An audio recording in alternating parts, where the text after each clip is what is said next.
milliers de camions par jour qui transitent et c'est insupportable. On est arrivé à saturation. Alors, avec l'appui de Sud Sainte-Baume, nous avons réussi à provoquer, pas plus tard que la semaine dernière, lundi dernier, une réunion à la préfecture de région. Parce que ce qu'il faut savoir, je suis un petit peu long, mais c'est important. À l'issue de l'atelier des territoires, monsieur le préfet du Var a dit l'État a fait son boulot, il y a eu, c'est ces mots, les lois de décentralisation de 83, maintenant, mesdames, messieurs les élus, à vous. Et nous, on ne dit pas ça. On ne dit pas ça. Parce que le Bossé et Sud Sainte-Baume, avec ses petits bras, ne peut pas résoudre ce problème. Donc, on a quand même franchi une étape, puisqu'il y a eu la réunion sous l'égide du préfet de région sur le problème de l'accès au plateau de Signes. Alors, il y a 3 mesures qui ont été décidées. Un tour de table pour les financeurs, c'est-à-dire départements, régions, etc., pour recueillir 1,2 million d'euros pour lancer une étude complète sur l'accessibilité au plateau, parce que nous on entend, et là j'ai appris, j'entends parler depuis des années, oui, un barreau qui irait de l'autoroute au plateau. Et là j'ai appris qu'il n'y a pas le moindre centime d'euro qui a été mis sur la table. Donc l'étude n'existe pas. Donc une étude complète qui comprendrait toutes les possibilités d'accès. Après, le deuxième problème qui concerne le Bossé, c'est Cuges. Parce que où les choses sont complètement détériorées, c'est quand Cuges, pour des raisons, pour X raisons, a fermé la route aux camions. Et tout passe par le Bossé. Et là, le préfet de région a demandé 2 choses pour Cuges, qu'il y ait une étude sur un contournement par la plaine, parce que nos amis de Cuges, faut reconnaître que le village est vraiment trop étroit pour traverser. Mais ils se sont dépêchés de faire une zone agricole protégée à l'arrière. Donc le préfet, je reprends ces mots, a dit une zone agricole protégée, c'est protégé, mais s'il y a une utilité publique, ça n'empêche pas.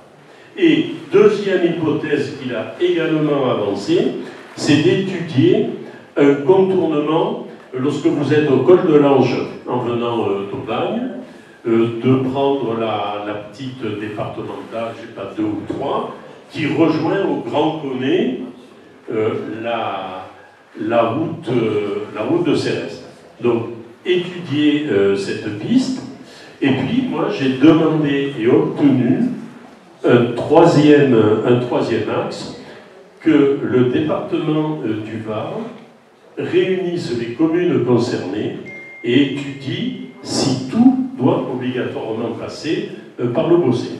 Alors, je ne me suis pas fait des amis sur les communes à côté, mais cette étude doit aussi avoir lieu.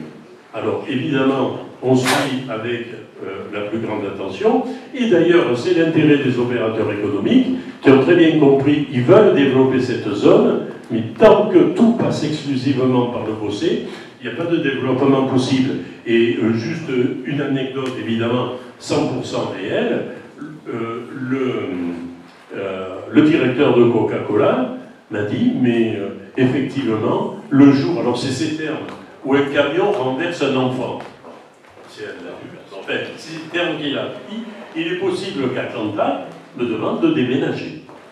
Donc, les opérateurs économiques ont largement conscience. Et pour finir, à cette réunion, je l'ai noté dans le compte-rendu, le nouveau président de la Chambre de commerce et d'industrie s'est engagé à ce qu'il n'y ait pas d'entreprise de logistique qui s'installe à nouveau. Entreprise de logistique, ça veut dire 10 emplois à l'hectare et des camions sans arrêt. Et preuve de sa bonne foi, il m'a dit qu'il a refusé Amazon. C'est écrit. Voilà. C'est malheureusement tout ce que je peux dire, mais croyez bien que c'est quelque chose sur lequel on est complètement vigilant et sur lequel on travaille. Maintenant, il y a aussi des impératifs.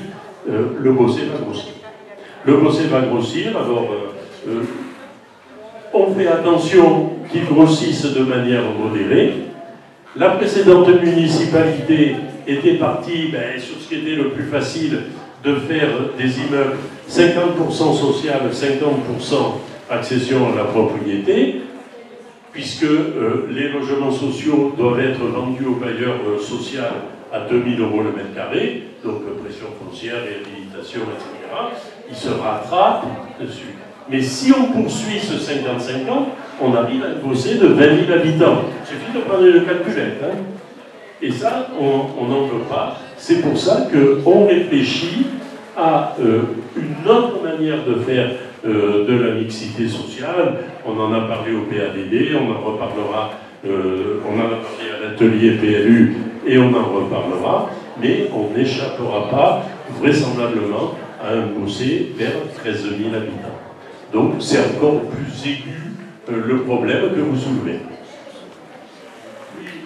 Oui, du l'avoir municipal, c'est une verrue dans le quartier de la Gorgo. Alors, la Gorgo, vous parlez de la vallée du silence ou vous parlez derrière le collège? Je parle de l'avenue du souvenir français. Voilà. Alors, l'avoir municipal, c'est une verrue, c'est franchement désastreux. Bon, vous aurez bientôt satisfaction. L'argent est sur la table. On n'attend qu'une chose, c'est que Orange enfouisse les dernières lignes. Ce matin, j'ai rappelé la directrice des services techniques, je ne pensais pas avoir cette question. Elle m'a dit qu'elle avait tordu le bras à Orange et qu'il s'engageait à enfouir. Donc, dès que c'est enfoui, les travaux seront faits. Donc, réhabilitation complète de la chaussée du souvenir français jusqu'à l'entrée des primaires. Donc, peut-être pour la fin d'année, au pire, au début de l'année prochaine. Pardon, bonsoir. Pour en revenir au trafic, vous avez parlé de la zone de signe, mais il y a aussi des façons d'améliorer le trafic sur la commune du Bossé. Il s'agissait d'une voie de contournement du côté du collège qui allait de Sainte-Anne au Bossé. Et le PLU, ils en parlent. Qu'en est-il de cette voie? Et pour les concentrations des écoles, on a toutes les écoles quand même qui sont au même endroit, situées. Il s'agissait d'en faire une troisième externalisée. Où en est ce projet? Bon, alors, ce projet est également en chantier. On est en plein dedans. Alors, il y a une aberration qui était pas une aberration quand on était 3000 habitants. Toutes les écoles et la crèche d'ailleurs sont au même endroit. On parle des camions, mais c'est vrai, monsieur parlait de 8 heures. Moi, je n'ai jamais travaillé à 8h30, ou j'y vais à 8h, ou j'y vais à 9h. Ça ne passe pas. Donc, l'idée, effectivement, dans la zone urbanisée qu'on prévoit derrière le collège, la zone de Pignéen, serait effectivement de déplacer une école et d'éviter ces flux. Pour urbaniser cette zone, il y a une condition absolue, il faut une voie d'accès. Donc, et sur la table, et on a demandé une réunion département agglo, parce qu'il s'agit d'une voie communautaire et commune pour ça diront, ou élargir la route qui existe, ou faire une deuxième route à côté et se servir de la route historique pour les déplacements doux. Si c'est possible, c'est une solution qui aurait nos préférences. Mais c'est aussi un chantier sur lequel on travaille, et on a un soutien un soutien de l'État. Alors, soutien tout à fait intéressé, parce que tant qu'il n'y a pas cette voie, on ne peut pas débloquer, débloquer de manière significative le compteur des logements sociaux. Oui. Bonsoir. Est-ce que vous avez un timing pour le passage de la fibre optique? Alors, oui, et là je vais donner la parole au conseiller municipal qui s'occupe du numérique. Il n'est pas là. Bon. Alors, je commence un peu... On n'a pas de chance. Eh oui. Alors, pourquoi on n'a pas de chance? C'est que le développement de la fibre optique a été confié à 3 opérateurs. Et l'ouest du Var, c'est Eiffage, qui n'est quand même pas un petit opérateur. Est-ce que tu peux faire un point sur la fibre? Je viens de dire qu'on n'avait pas de chance d'avoir eu Eiffage, mais je n'ai pas dit pourquoi. Alors, effectivement, on n'a pas eu beaucoup de chance. Il y a des équipes d'Eiffage qui ont été performantes, mais ce n'est pas le cas de celles qui ont travaillé chez nous. Donc il y a d'abord du retard, beaucoup de retard, et puis il y a beaucoup de choses à reprendre. Donc on sera à 60% des objectifs prévus pour 2022, et il faut compter une bonne année de retard sur l'ensemble, avec des équipes qui vont reprendre. Donc, je crois à la fin de l'année 2022, 600 et quelques prises opérationnelles, et puis le reste à venir.